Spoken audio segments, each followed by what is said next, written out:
We don't know just yet if the New Orleans Saints plan to play all of their starters in their final preseason game against the Houston Texans, but I'll tell you my opinion, they should. We got all that and a little bit of lagniappe for you on today's episode of Locked On Saints. You are Locked On Saints, your daily New Orleans Saints podcast, part of the Locked On Podcast Network, your team every day.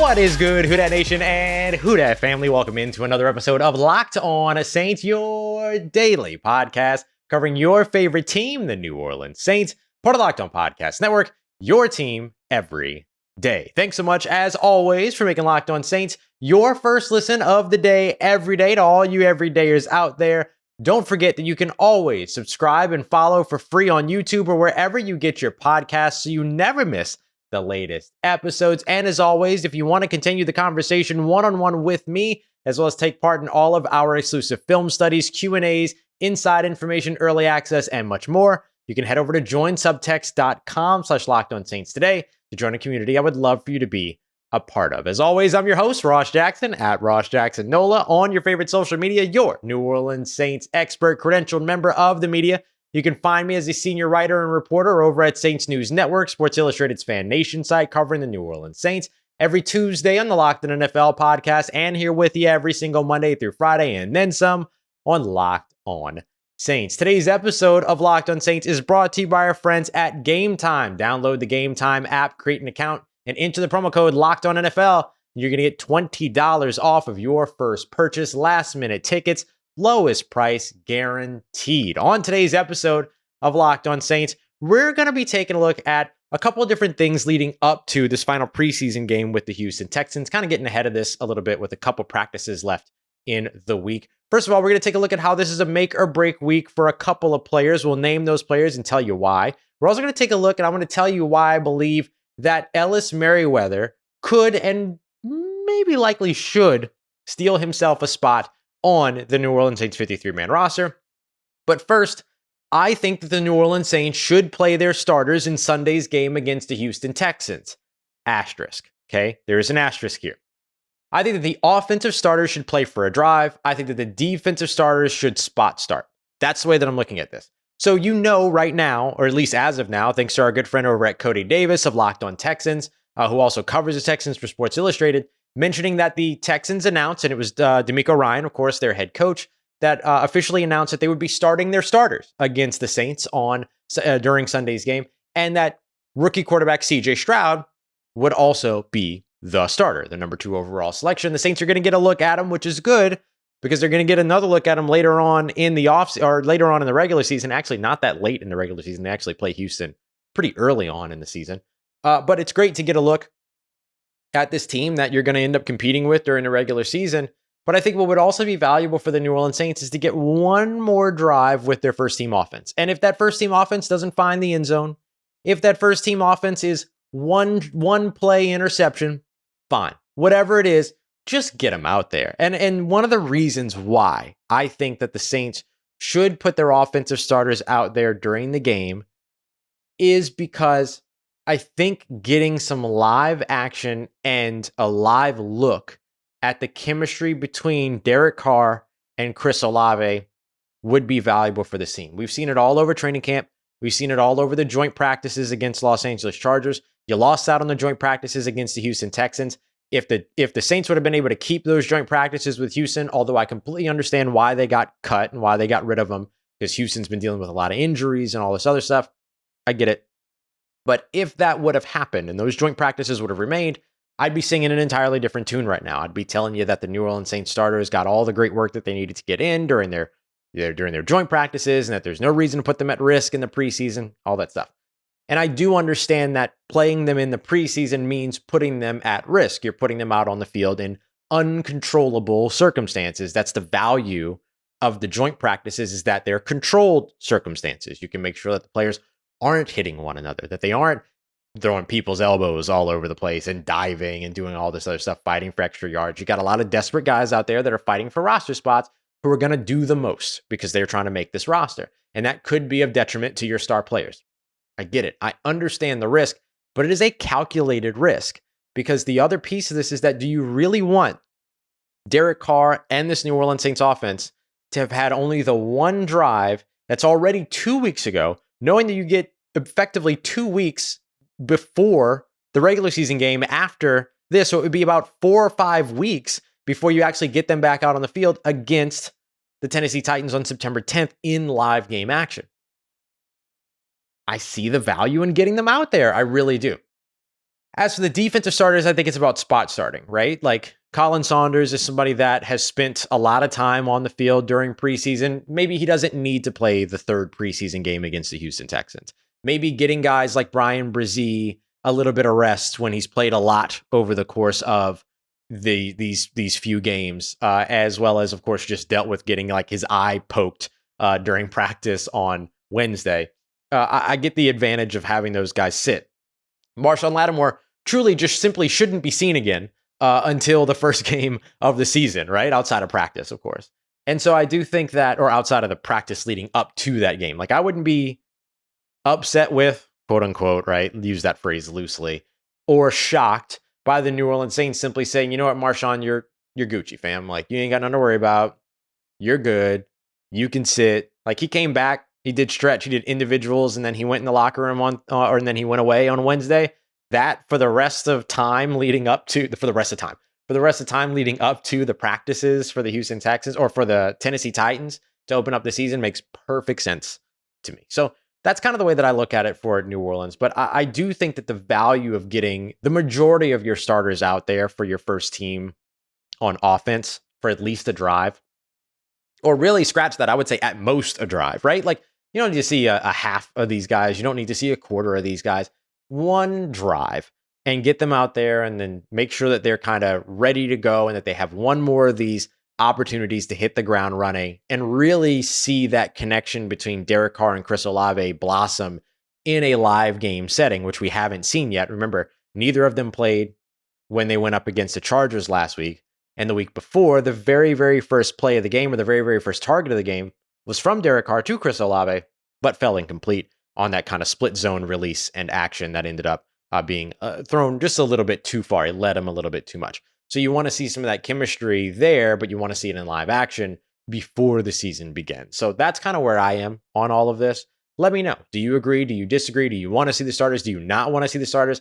And look, I would completely understand saying I don't want to see the starters because I don't want anybody to get hurt. I want this team to go in to 2023's regular season healthy. No arguments there. I completely understand that.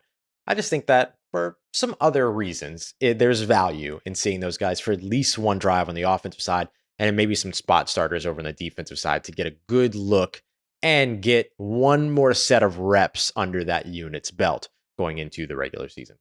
Coming up next, I'm going to tell you why I think that Ellis Merriweather, the undrafted free agent running back out of UMass, could seal himself a spot this week on the 53-man roster, even though he's competing with a very good and established veteran. We got that coming up for you as we continue on with today's episode of Locked On Saints, part of Locked On Podcast Network, your team every day. What time is it? Game time. Today's episode of Locked On Saints is brought to you by our friends over at Game Time. It's game time. So go and check them out today. It's the Game Time app. If you're looking to get tickets for your favorite sporting events, music, comedy, theater, whatever it is that you're looking for near you, Game Time has you all set up. And they do it in such a way that you can just breathe through the process. There's no stress. They've got deals all the way up to the day of the game. You get flash sales and flash deals as well on all of those tickets. It's you can book your tickets in a matter of 2 seconds. It's like two quick taps and then you're set. Like, they make it as easy as possible. And then the tickets are sent directly to your phone, so you don't even have to dig through that email account. You know which one I'm talking about. So go ahead and check them out today. Snag those tickets without all the stress over at Game Time. Download the Game Time app, create an account, and use promo code LOCKEDONNFL. You're going to save $20 on your first order. Terms apply. Again, create an account and redeem code LOCKEDONNFL for $20 off. Download Game Time today. Last minute tickets, lowest price guaranteed. All right, family, continuing on with today's episode of Locked On Saints. I want to tell you why I think Ellis Merriweather could absolutely steal a spot on this 53-man roster in the running back room, even though he's an undrafted free agent. I appreciate all of you everydayers, as always, making Locked On Saints your first listen of the day every day. Let me tell you about Ellis Merriweather. So I've seen a lot from him. Everydayers, you've heard me talk about Ellis Merriweather over and over again on the show. I did a show not too long ago about guys that we need to be talking more about on both sides of the ball, and Ellis Merriweather on the offensive side was my pick. I think Ugo Amadi on the other side was mine, on the defensive side. And so I just kind of want to circle back to this conversation because we got the chance to speak with Ellis Merriweather today, and it brought a lot of things to light for me about him. First of all, on the field, right? Let's talk on the field first.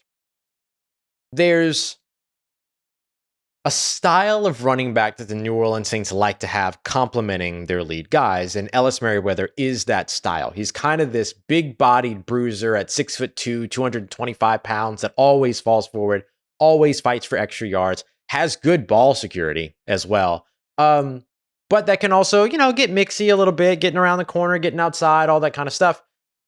And can also contribute as a pass catcher and as a pass blocker, which is probably the thing that he's really working on the most right now outside of his route running. He said that pass protection is kind of that next thing that he's like, all right, I want to get really good there, really set there. That way he's done. So when you think about the guys that have complemented Alvin Kamara, for instance, right? Jamal Williams is going to be fantastic, a fantastic complement for Alvin Kamara. There's no doubt about that. His ability to run between the tackles, get outside, pass protect, and even catch the ball himself. All of those things are going to complement well with Alvin Kamara. But the other thing that Jamal Williams does well, especially since he slimmed down from about 230 to around 217, 215, is that he can kind of be a little bit of a change of pace guy for you along with Kendre Miller. So if you want somebody that's going to be that big bruiser to go with Jamal Williams and Kendre Miller while Alvin Kamara is serving his suspension for the first 3 games of the season, Ellis Merriweather makes sense. He's also contributing on special teams as well. I asked him today about the pass catching, and he mentioned that, and really what it was that I asked him a little bit about, like, did you enjoy being able to show that to everybody? Because he didn't catch a lot of passes at UMass. I think he had like 22 in a season 2 years ago, and then he had like 8 after that, and then maybe 1 more. So not a lot of opportunities for him in the passing game, but did mention that it's always been a part of his game, just not something that he got to really put on display at UMass. That wasn't a program that was throwing to players out of the backfield very much. He did also mention he was a little disappointed that he didn't get an opportunity to showcase that. So where does that receiving prowess come from? Well, Ellis Merriweather reminded me today that he was a wide receiver in high school. And so route running comes naturally to him and he's familiar with it. Pass catching comes naturally to him and he's familiar with it. We keep seeing him during practices do this kind of like one-handed snag, particularly when he's running these kind of out routes towards the sideline out of the backfield to where he'll just kind of pluck it right out of the air. Yeah, I can see it. You can definitely see it. Now, he also mentioned that when he played wide receiver, he was playing wide receiver about 20 pounds less than where he is now. So he was probably around like 205, 200 at that time, playing at about 6'2". It's a pretty good size wide receiver there. And then, you add 20 pounds and now all of a sudden he's a running back at 6'2". And so he falls down and gains 2 yards for you. So like you can see the value that comes with that. But now you really understand kind of where the pass catching prowess does come from. It's because he was quite literally a pass catcher. I don't want to say in a previous life, but in this same life in a previous point in his football career. So I think that goes a long way for him. He also indicated that he's got a story. And the thing that I think that we know is that players who have stories play different, right? Players who have a reason to go out there and play for more than just, hey, I'm playing because I like the game of football, or I'm playing because I'm good at the game of football, or I'm playing because this just makes sense and I'm here to make the money, whatever it might be, which there aren't a lot of those, right? Certainly aren't a lot of those guys on the New Orleans Saints roster. Like everybody's kind of got a purpose, got a reason, all that other stuff. But maybe sometimes the young guys can come in and not necessarily be aware of what that purpose is. And you'll hear the New Orleans Saints oftentimes talk about undrafted free agents and say that one of the first things they look for is fit. Do you fit the culture? And I think that type of, let's call it emotional maturity, but also emotional literacy, in terms of their understanding of like, hey, this is why I play the game. This is who I'm playing for. I think about, for instance, Alontae Taylor, Alontae Taylor taking the number 1, a big part of the reason why he took that number is because he, and if I recall correctly, it's his cousin, have a saying to one another about how they're doing this for the one, and who that person is a deceased family member that they loved very much. I believe it was his grandmother, or is his grandmother, excuse me. And so it's always kind of a reminder to him to play, right? And to go all out. And so when you look at a guy like Ellis Merriweather, who also has a story, and I'll be telling you that story here in the coming weeks, I think it shows you the emotional maturity that I think you have to have on a football field as well. The other thing, too, is the culture fit for him. There's an appreciation and a level of appreciation that he has. I kind of asked him about his get it from the mud mentality, and he mentioned that that's kind of always been where he is and where he's coming from. You know, I mean, even playing at a place like UMass, which was considered kind of the worst team in its situation, in its conference, whatever you want to call it. Is that the Patriot League? Is that where UMass is? I don't know. I don't remember. But exactly what I just did. I'm like dismissive of the UMass program and where it is. He's had to deal with that. And now all of a sudden he gets a real opportunity here in New Orleans to show, hey, I deserve to be an NFL player. I deserve to be an NFL running back. Will it just be for 3 games when Alvin Kamara is on the suspension list? Maybe, but I promise you that will be a dream come true for him. I promise you that.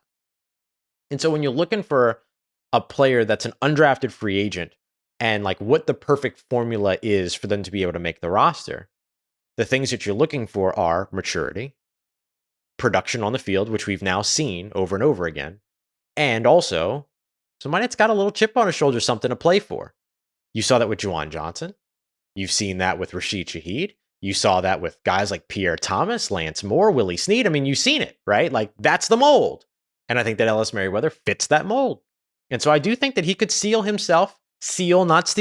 him, because he'll deserve it, a spot on the 53-man roster, even though he's competing against effectively an NFL veteran in Darrell Williams. And when I say effectively, I don't mean effectively an NFL veteran. I mean he's effectively competing with Darrell Williams. I say effectively competing with him because Darrell Williams can't be on the field right now because he's managing an injury, right? So that competition right now is a little one-sided or a little lopsided in Ellis Merriweather's favor, but then becomes the conversation. Do you like what you have seen from Ellis Merriweather, which right now is greater than what we have been able to see from Darrell Williams? It's no knock on Darrell Williams. He hasn't underperformed. It's simply that he hasn't been able to be out on the field, so we've seen more from Ellis Merriweather.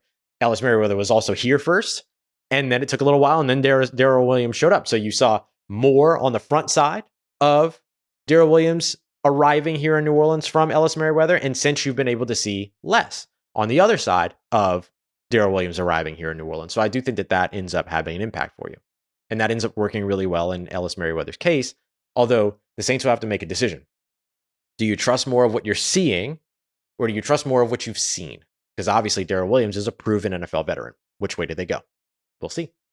We'll see. But I do think that Ellis Merriweather deserves serious consideration, pending, of course, how he performs this week and this weekend against the Houston Texans. And on that note, the next thing we're going to take a look at here are players that have make or break opportunities in front of them. Either they're already in good position and want to hold on to it, or they need the step up. We got that coming up for you as we continue on and wrap up today's episode of Locked On Saints, part of Locked On Podcast Network, your team every day.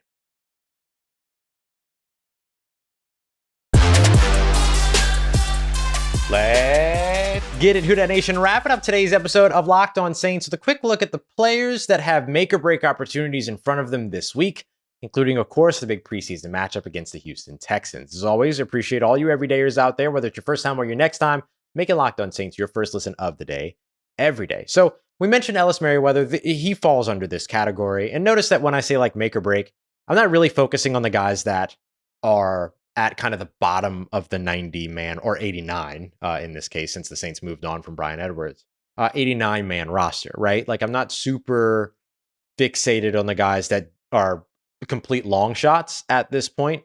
And like an example of this, and it's not to like berate the player or anything like that, but like an example of this would be Adrian Fry, right? Like Adrian Fry came in as an undrafted free agent. It hasn't really necessarily panned out for him so far.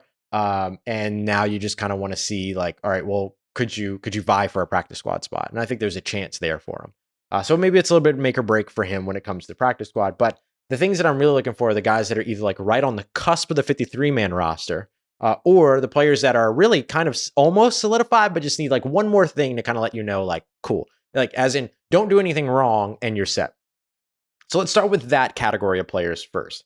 And I think Ellis Merriweather is one of those players. Ellis Merriweather is kind of in that category of don't do anything wrong and you're probably good. Ugo Amadi, the safety / backup nickel corner, I think is that guy. I just think that like Ugo Amadi's in that place right now to where like really, if you give me one of those real thick permanent markers, I would write his name on the roster at this point. Like, I'm that confident about where Ugo Amadi is.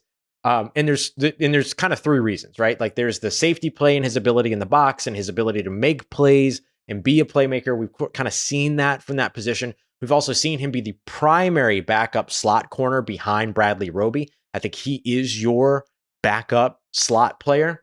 And then beyond that, the next piece is what he can do for you on special teams as a whole, whether it be as a gunner on kick and punt coverage, whether it be also as a returner, which we got to see a little glimpse of against the Chargers. Look, that's going to be Rashid Shaheed's job 100% once he's healthy, but it's nice to have those other options. And we've seen Ugo there from like the very beginning of camp, either as a hands guy is what I thought, but as we've watched over the course of preseason games, they actually like him as a returner. Another player that I put in that category is Lonnie Johnson Jr.